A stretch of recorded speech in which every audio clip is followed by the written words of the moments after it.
e queridas, alunos e alunas da FLMU, por ocasião hoje da nossa aula inaugural, que nós a denominamos Aula Magna, porque é a abertura das nossas atividades acadêmicas aqui no Brasil, no que diz respeito ao programa do mestrado em Divindade. Quero dizer a todos e a todas que é um prazer tê-los aqui e que ao final desta aula nós estaremos abrindo a oportunidade para que os nossos alunos e alunas participem com perguntas pertinentes à nossa aula magna, cujo tema tem como proposta a relevância da educação teológica para o reino de Deus. A Universidade da Flórida tem como visão de mundo o reino de Deus.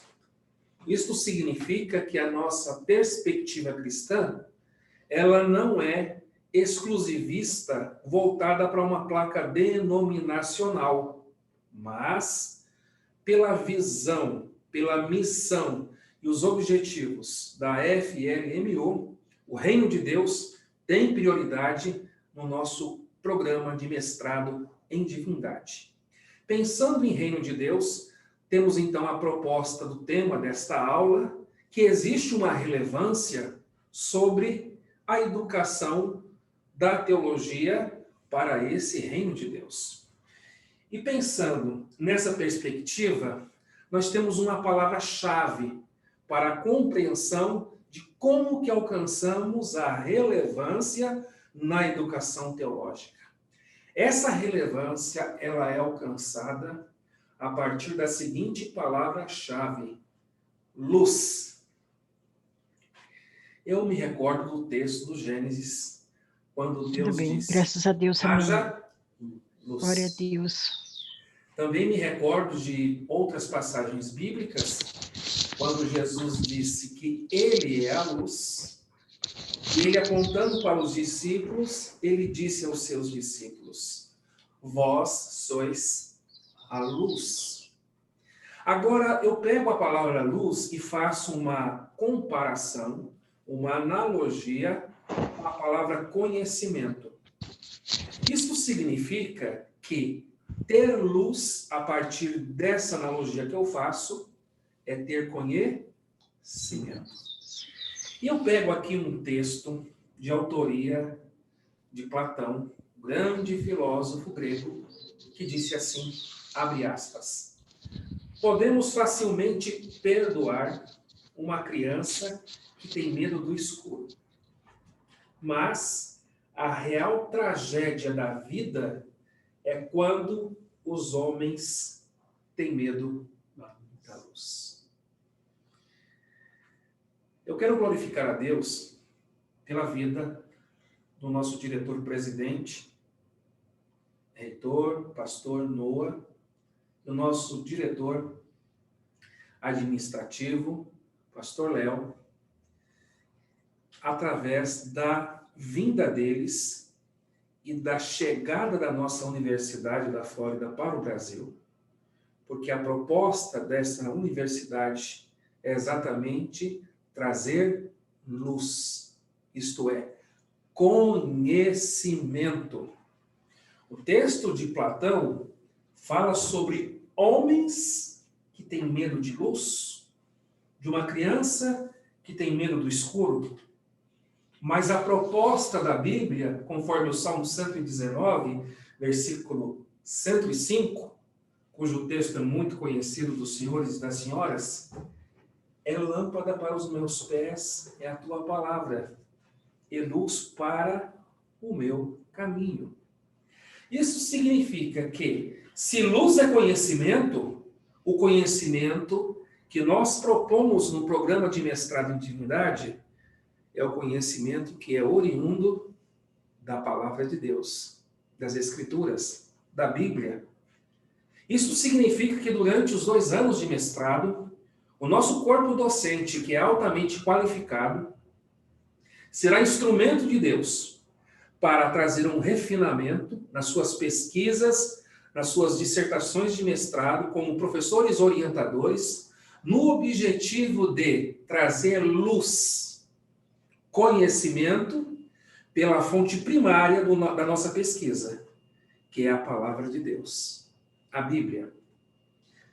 Isso posto, eu quero trazer aqui uma linha do tempo, nessa aula magna, de como que Deus, através da história e dos momentos históricos, Deus foi promovendo o conhecimento e gerando na humanidade a luz, isto é, a luz do conhecimento.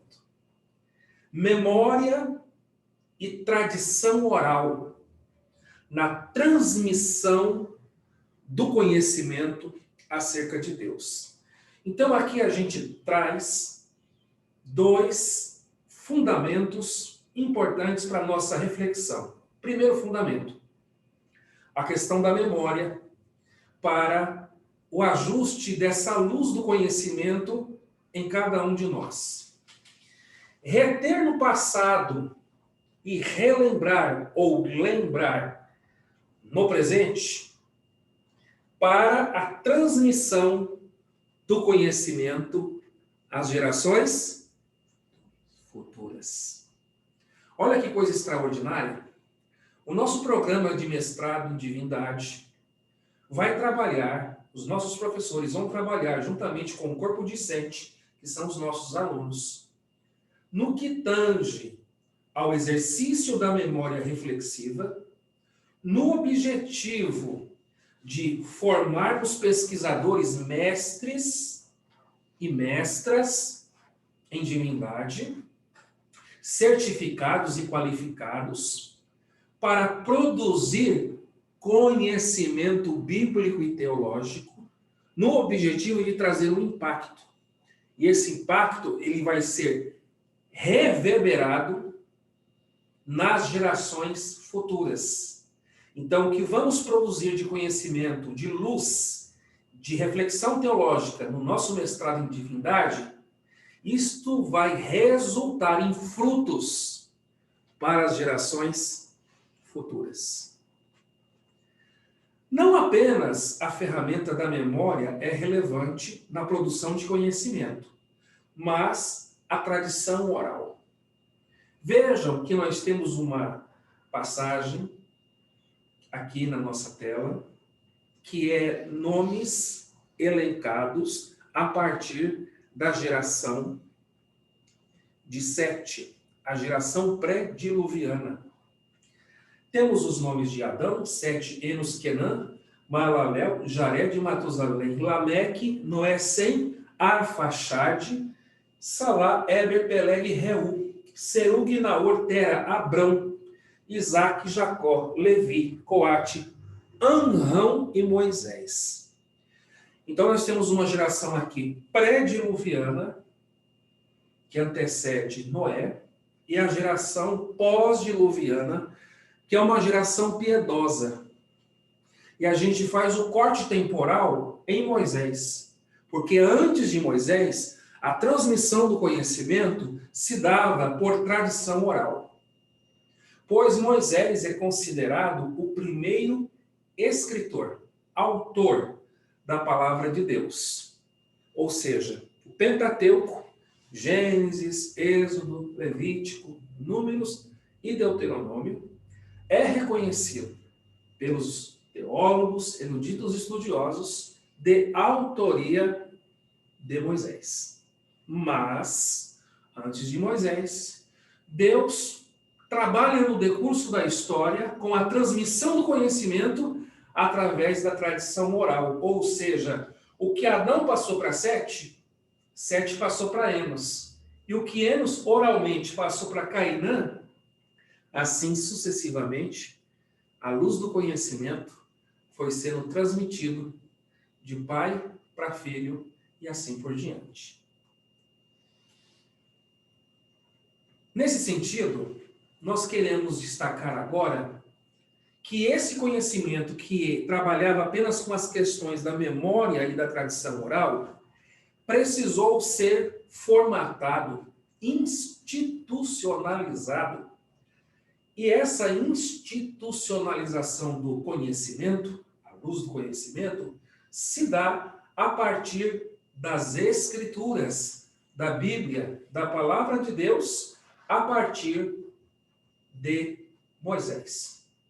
Então, o conhecimento, essa luz do conhecimento acerca de Deus e das coisas de Deus, se dá na Bíblia, na história bíblica, no Antigo Pacto, a partir do ensino que os pais realizam com os seus filhos no lar.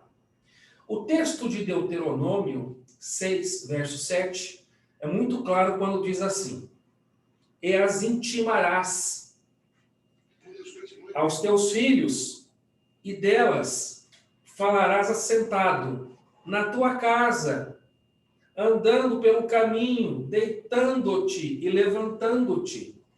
A lei de Moisés, a partir do livro de Deuteronômio, explicita que cabe aos pais a transmissão do conhecimento aos filhos, e isso começa dentro de casa. Mas nesse momento da história, nós já temos o conhecimento formatado através do Pentateuco, como está escrito em Deuteronômio. Mas também temos uma outra passagem da Escritura, que é o conhecimento que vai sendo transmitido não apenas dentro do lar, mas no espaço público, que é chamado o local do culto. Nesse local do culto, que a priori foi centralizado no tabernáculo e a posteriori foi passado ao templo, temos este texto que eu faço a questão de ler aqui, Deuteronômio, capítulo 31, 12, que diz assim, abre aspas, ajunta o povo, homens e mulheres e meninos, para que se ouçam e aprendam e temam ao Senhor vosso Deus, e tenham o cuidado de fazer todas as palavras desta lei, do texto que está escrito na lei de Moisés, ou seja, nas Escrituras, ou seja, no texto que é a própria boca de Deus falando com o povo de Israel.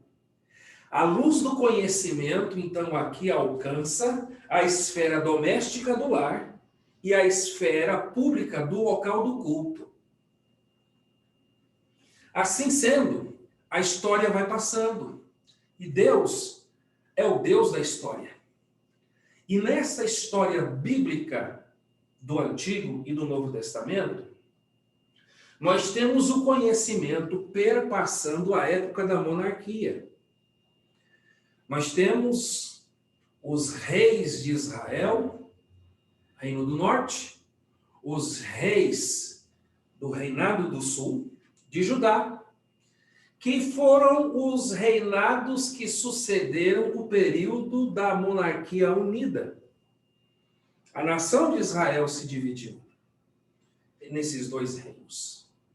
E a pergunta é, como que o conhecimento e a transmissão desse conhecimento se deu ou não ocorreu no período da monarquia de Israel?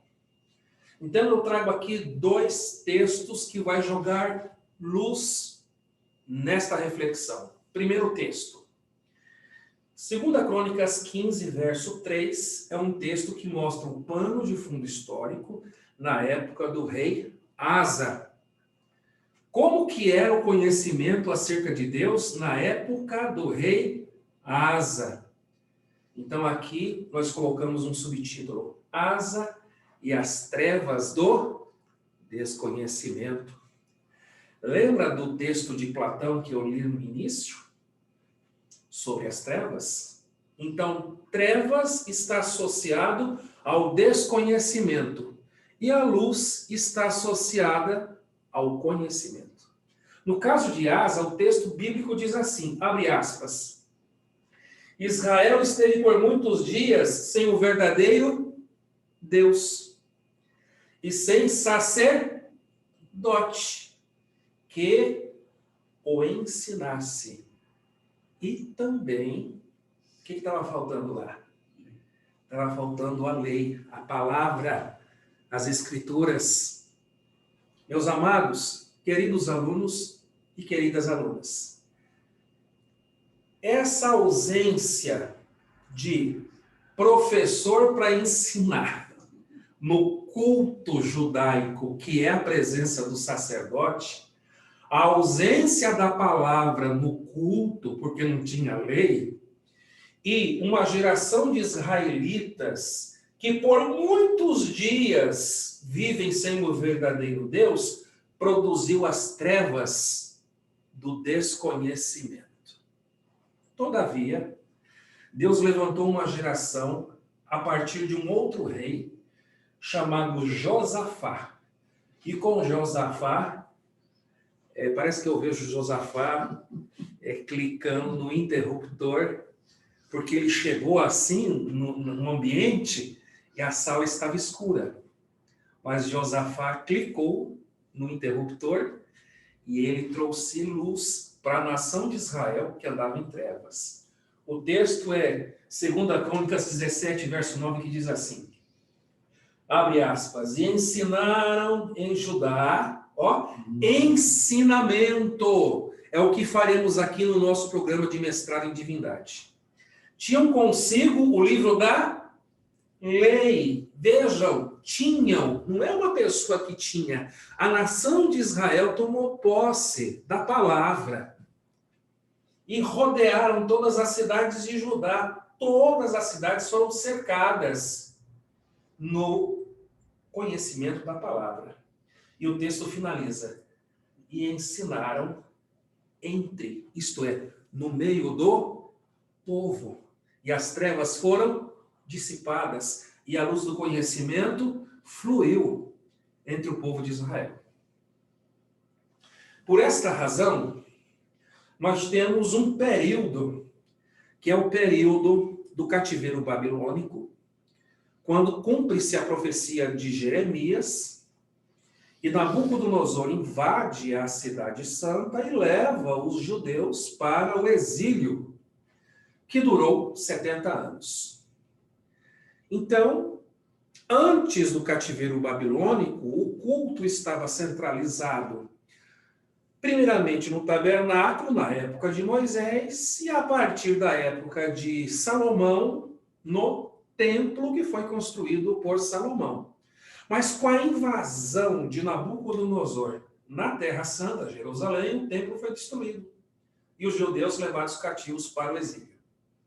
No exílio da Babilônia, emerge na sociedade babilônica a criação das sinagogas judaicas. E um dos grandes responsáveis foi o escriba Esdras. Então, a sinagoga judaica é considerado o local do conhecimento desde o tempo do cativeiro babilônico. E quando entramos nas passagens do Novo Testamento, na época de Jesus, as sinagogas estão bem presentes, como podemos também aferir no livro de Atos dos Apóstolos. Então, como que funcionava a transmissão do conhecimento na época da criação e no decurso desta pós-criação de sinagogas judaicas? Temos alguns pontos que eu preciso rapidamente pontuar aqui. Primeiro, quem eram os frequentadores das sinagogas para receber a luz do conhecimento? Crianças e adultos. Era usada com quais objetivos a sinagoga judaica?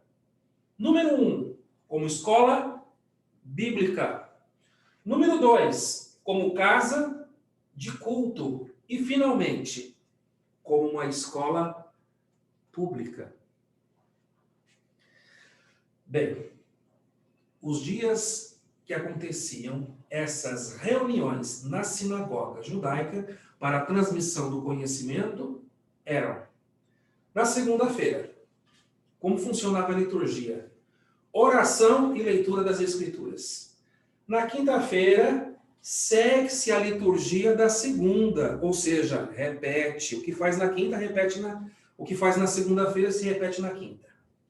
E no sábado era acrescentado, quer dizer, o que já era feito na segunda e na quinta repete no sábado e vamos colocar um adicional, que é exatamente o quê? Louvores e exposição das Escrituras. Chegamos então no Novo Testamento, e o nosso referencial maior de vida cristã é o Senhor Jesus Cristo. Referencial como transmissão de conhecimento acerca de Deus e do reino de Deus. Então, Jesus é o nosso referencial maior. Então, 1/3 do ministério de Jesus foi dedicado ao ensino. Mateus 4:23 deixa muito claro quando diz assim, abre aspas, e percorria Jesus toda a Galileia, ensinando nas suas sinagogas. Além de ensinar, o outro 1/3 era voltado para a pregação e o outro 1/3 curas e milagres. Então, os queridos alunos e alunas percebam a preocupação de Jesus de reservar um percentual significativo das suas atividades ministeriais para o exercício do ministério do ensino. E exatamente essa é a proposta da FLMU, através desse programa de mestrado em divindade, no afã, no objetivo de trazer a todos os senhores e as senhoras que têm sede do conhecimento, um ensino de alto nível, com estudo denso, com referenciais teóricos e com uma qualidade em que você certamente será impactado neste curso e isto vai também, através de você, impactar as pessoas que serão abençoadas através do seu ministério. Então, Jesus é o mestre por excelência. Olha que dado interessante. 60 vezes Jesus é chamado na Bíblia, especialmente nos evangelhos, pela expressão mestre. Então, Jesus ele tinha essa autoridade como professor por excelência. Mas Jesus não trabalha sozinho. Ele formou discípulos. E a palavra discípulos significa alunos. Então, nós temos agora a transmissão do conhecimento que vai ter a sua continuidade através dos apóstolos. Jesus morre, ressuscita e depois é recebido ao Pai. Mas quem dará continuidade à história da igreja aqui na Terra? Os seus alunos que foram treinados por Jesus num programa de mestrado que durou 3 anos. Jesus deu 3 anos de um estudo, de um aprendizado prático e teórico do mais alto nível aos seus discípulos que depois se tornaram os apóstolos. Então, a grande comissão é aquele texto que temos em Mateus 28:19, porque, na verdade, se a gente fizer a leitura dos 4 evangelhos, a gente encontra a grande comissão dos 4 evangelhos. Só que Marcos enfatiza a grande comissão dizendo, ide e pregai. Então, Marcos, ele enfatiza a pregação como dinâmica fundamental da grande comissão. Mateus tem uma visão diferente. Mateus escreve que Jesus disse assim, ide e ensinai.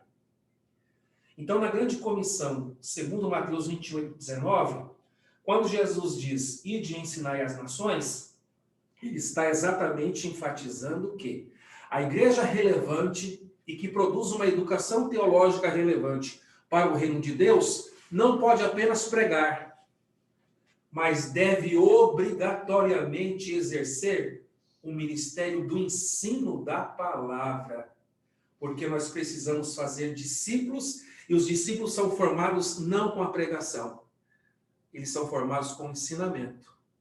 A gente ganha as pessoas para Cristo através da pregação do Evangelho, mas a permanência dessas pessoas que se tornarão discípulos e depois serão discipuladores para formarem outros discípulos, essa máquina só funciona se houver ensinamento. Então, nós temos agora que pegar o ensino que é teórico para ele virar prática. A praxis do ensino significa que o que a gente conhece teoricamente de nada vale se a gente não colocar em prática no cotidiano. O texto de Atos 5:42 é muito claro quando diz assim: e todos os dias, onde? No templo. Onde mais? Nas casas. Não cessavam de pregar ou de ensinar? De ensinar e de anunciar a Jesus. Primeiro ensina e depois anuncia. O discípulo, primeiro ele aprende, é ensinado, e depois ele é enviado para a missão. Temos também o exemplo de um outro professor que certamente, abaixo de Jesus, porque Jesus é o referencial maior, o apóstolo Paulo tem uma importância muito significativa na história da igreja. Porque o apóstolo Paulo, ele foi um mestre por excelência. Ele foi formado pela escola filosófica de Gamaliel, que foi mestre de Hilel, que foi mestre de Aristóteles, que foi mestre de Platão. Quem estuda filosofia sabe que as cartas de Paulo têm conteúdo filosófico, que são textos que Pedro diz assim na sua carta. Pedro falando a respeito de Paulo. Tem coisas que Paulo diz que são difíceis. Mas essa dificuldade, ela pode ser diminuída através de dedicação no estudo da palavra de Deus. Porque Paulo, o texto de Atos 18:11 diz que ele permanece durante 1 ano e meio em Corinto, ensinando a palavra de Deus. Ou seja, Paulo valorizava a transmissão da luz, do conhecimento. E por essa razão, nesta cidade, houve uma necessidade para que o programa do curso teológico de Paulo tivesse duração de 1 ano e meio. A necessidade da dedicação para quem transmite o conhecimento é a proposta do texto de Romanos 12, versículo 7. E esse texto eu quero deixar aos nossos queridos alunos que durante 2 anos estarão aqui fazendo conosco uma imersão no nosso programa do mestrado em divindade. O texto para vocês é esse. Se é ensinar, haja dedicação ao ensino. Agora, um texto para a gente fechar esse slide sobre um presente para a igreja é que, ao final do curso, os nossos alunos serão diplomados com uma chancela internacional pela nossa Universidade da Flórida, com o mais alto grau do mestrado em divindade. E aí, os senhores e as senhoras serão mestres. Enquanto não concluem o mestrado e a banca qualificadora não deu o veredito, aqui estão aprovados os mestres, os senhores e as senhoras serão mestrandos. Mas a Bíblia fala de um dom ministerial que eu preciso explicar. Efésios 4:11. Paulo diz à igreja de Éfeso que Jesus deu um presente para a igreja. O que Jesus ele deu? Ele deu mestres. Mestres. Ele cita 5 dons ministeriais, mas eu vou resumir aqui e vou dizer que ele deu para a igreja mestres. Em algumas versões está escrito doutores, mas o texto é mestres. Veja bem, o mestre que Paulo diz em Efésios 4:11, quem dá é Jesus para a igreja. É um dom ministerial. O que a FLMU está propondo é um programa de mestrado em divindade para uma formação acadêmica de mestres nas ciências humanas da divindade, da teologia. Então, meus queridos, você pode ter esses 2 títulos, um dado por Deus, o mestre, que é aquele que Deus chama para o ministério do ensino. E você pode, através da sua dedicação, fazer este curso com a nossa Universidade Norte-Americana da Flórida e estar chancelado, estar rubricado, carimbado, assinado, diplomado no seu currículo, que você terá trânsito livre nas academias internacionais e também em nosso Brasil, através do seu título de mestre. Estou me aproximando do fim. As trevas do desconhecimento bíblico também surgiu no período da Idade Média. Os apóstolos morreram, João, que escreveu na prorrogação. A geração pós-apostólica é a geração dos pais da igreja. Eles também faleceram. E chegamos na Idade Média. Temos um período de trevas. E essas trevas estão associadas ao desconhecimento da Bíblia. Por que trevas? Porque o Império Romano interferiu diretamente nas questões eclesiásticas. Por que trevas? Porque a igreja, que era santa, passou por um período de paganização. O sagrado se tornou profano. E os leigos, aqueles que não exerciam ministério, foram proibidos de fazer o uso das Escrituras. Isso significa que apenas os sacerdotes, o clero da Igreja Romana, eram os únicos que estavam legitimados para o uso das Escrituras. Todavia, Deus, que está no controle da história, abriu uma porta, um portal para a humanidade. E esse portal se chama Reforma Protestante. O conhecimento das Escrituras surge com o advento da Reforma Protestante. Mas vejam bem, até o período que antecedeu a Reforma Protestante, a Bíblia era produzida através das cópias que eram escritas manualmente. Essas cópias dos originais se chamam manuscritos. Isso encarecia o preço de compra e venda da Bíblia, pois imagina um copista escrevendo e copiando manualmente a Bíblia. Mas Deus levantou um homem chamado Gutenberg, que foi o responsável pela criação da imprensa em 1455. Nesse interregno da história, quem surge? Martinho Lutero, em 1517, promovendo a Reforma Protestante, quando no dia 31 de outubro de 1517, ele fixa as 95 teses na porta da igreja de Wittenberg, na Alemanha.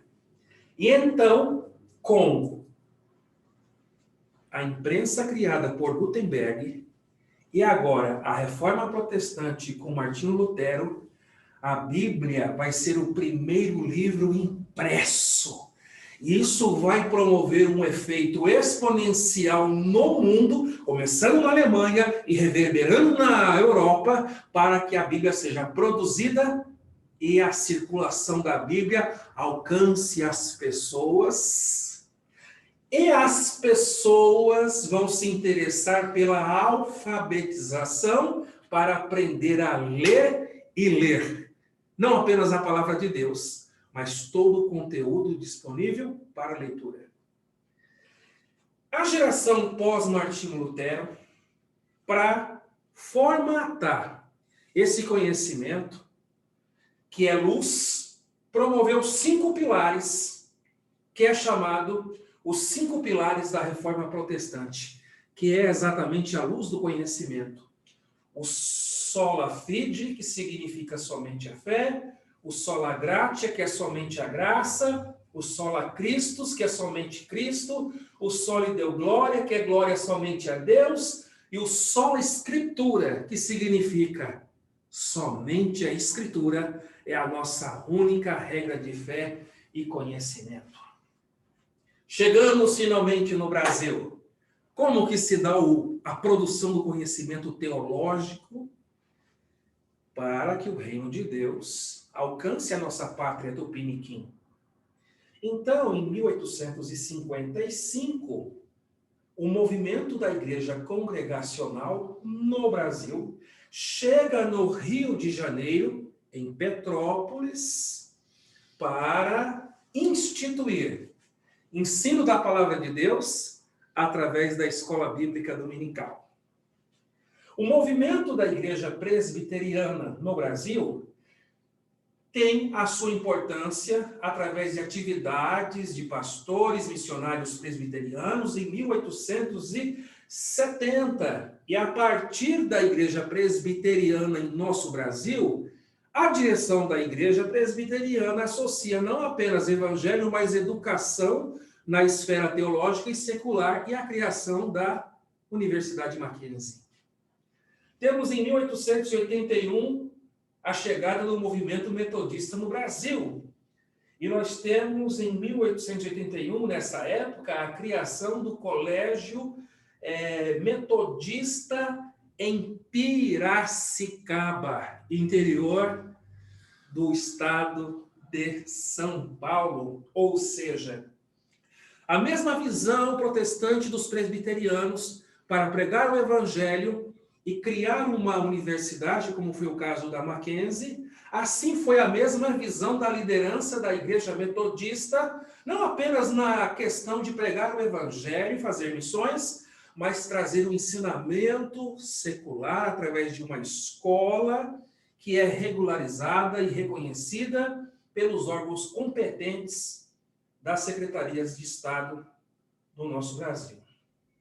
O movimento batista tem a sua importância nessa transmissão do conhecimento teológico a partir de 1902, quando é criado o Colégio Batista Brasileiro, na capital do estado de São Paulo.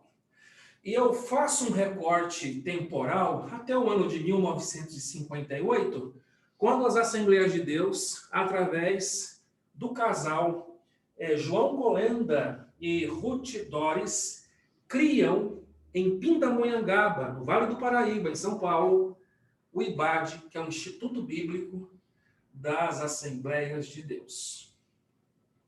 Isto posto, lanço uma pergunta como provocação, e nessa provocação, chego agora nas considerações finais da aula magna, provocando com muito carinho os nossos alunos e alunas, através daquilo que foi dito por Paulo Freire.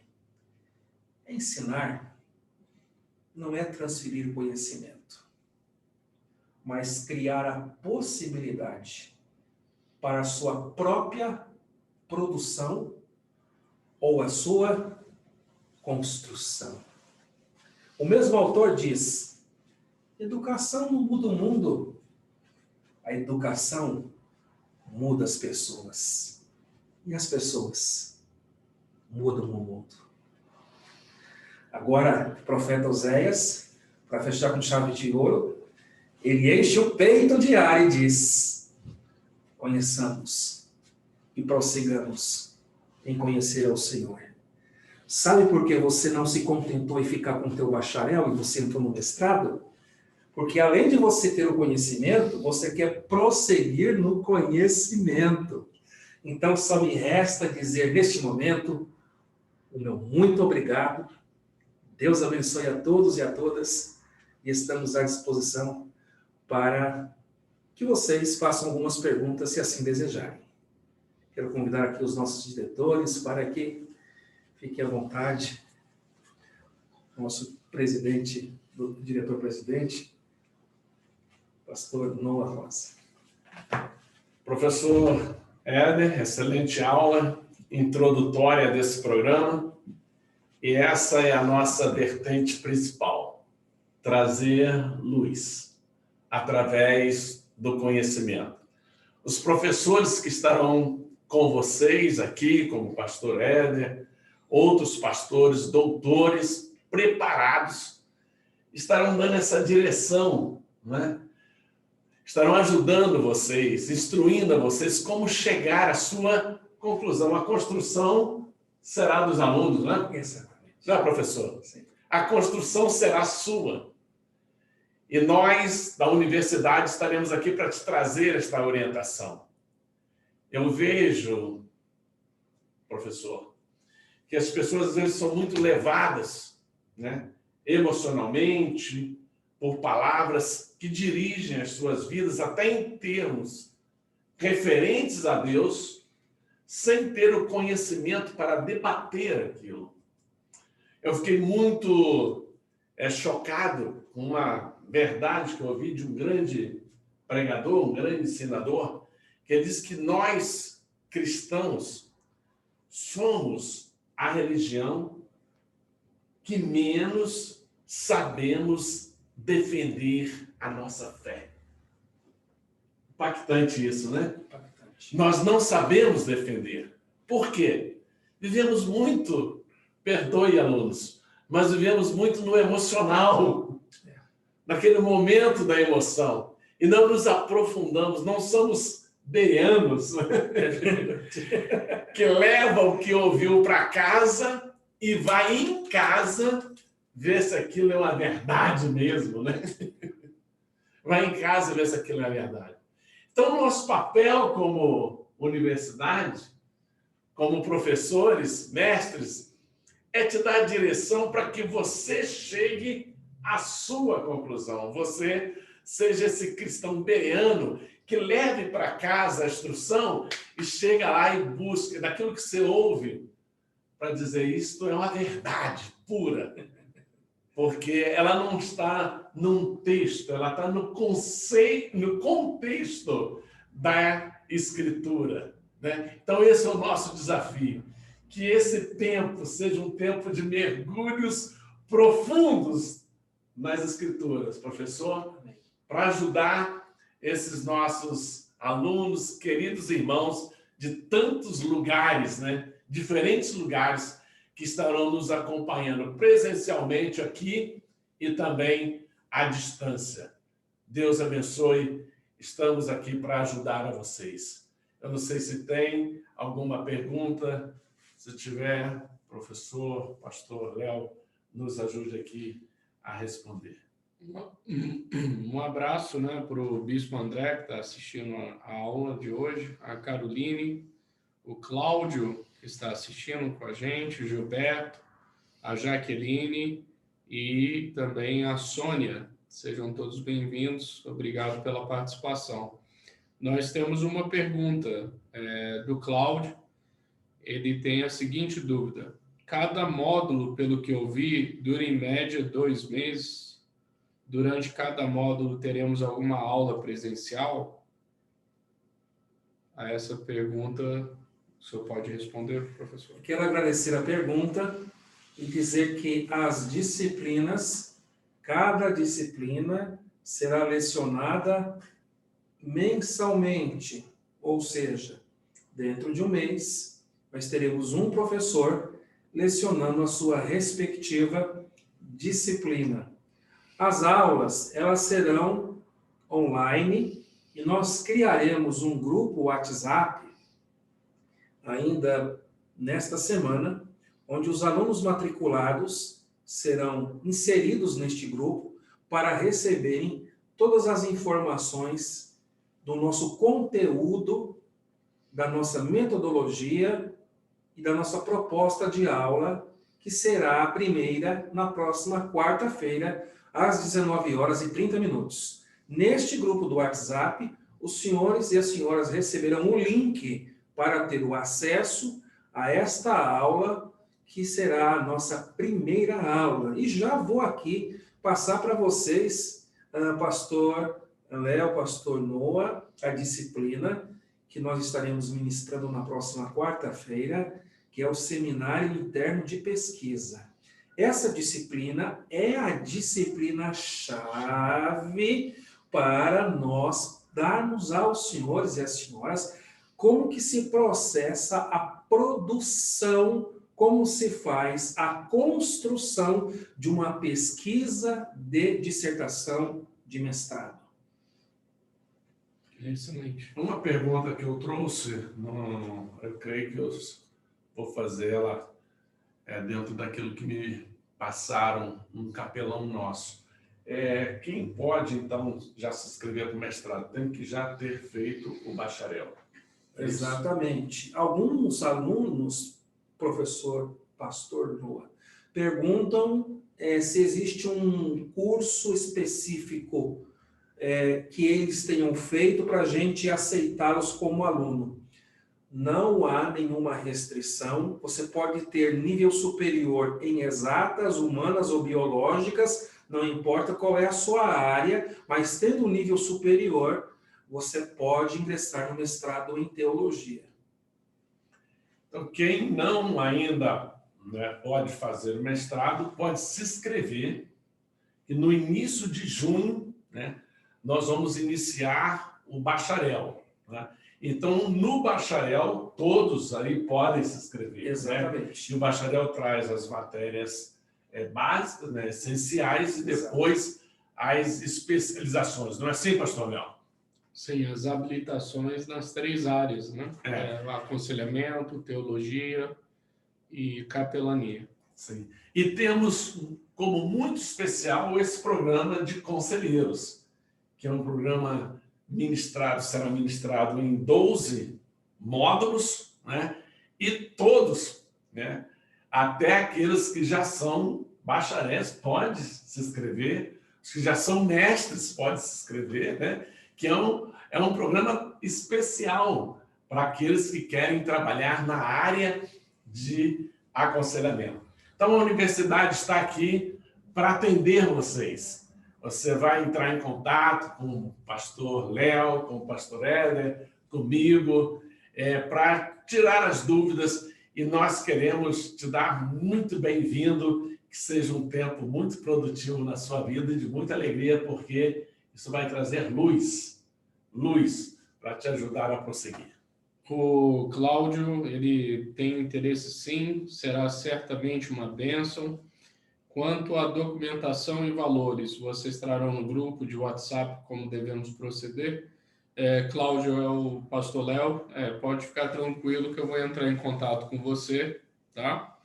E nesses próximos passos aí para como você deve proceder e a documentação, tá? Eu entro em contato com você amanhã sem falta. E eu creio que são os comentários, todas as perguntas, né? E queremos agradecer pela participação de todos nesse momento. A aula está sendo gravada e depois eu vou compartilhar nos grupos para assistir novamente, como também o PDF, dos slides. Exatamente. Compartilhar para todos vocês. Gostaria de encerrar, então, professor, com uma oração. Vamos encerrar com oração. Agradecendo a Deus pela vida de todos vocês e nos colocando, então, à disposição. Pai, nós queremos celebrar o Teu nome na alegria do Senhor na nossa vida e te louvar por esse dia tão especial para nós que fazemos parte desta universidade e poder abrir esta aula, Senhor, e declarar esse espaço, Senhor, como um espaço para o conhecimento. Amém. Haja luz nesse lugar. E através de nós, Senhor, como mestres, professores, todos os outros que estão nos Estados Unidos e outros lugares que estarão ministrando essas aulas, Senhor, que eles sejam instrumentos, Senhor, para verdadeiramente produzir esse conhecimento, que venham levar todos os teus filhos, Senhor, a poder, sim, te conhecer através das Escrituras, conhecer o seu poder e poder revelar, então, através desse conhecimento, a sua glória. Abençoamos todos os nossos irmãos, abençoamos esta casa, abençoamos todos esses programas que foram apresentados e que a Ti seja toda honra e toda glória para todo sempre. Amém. Deus abençoe a todos.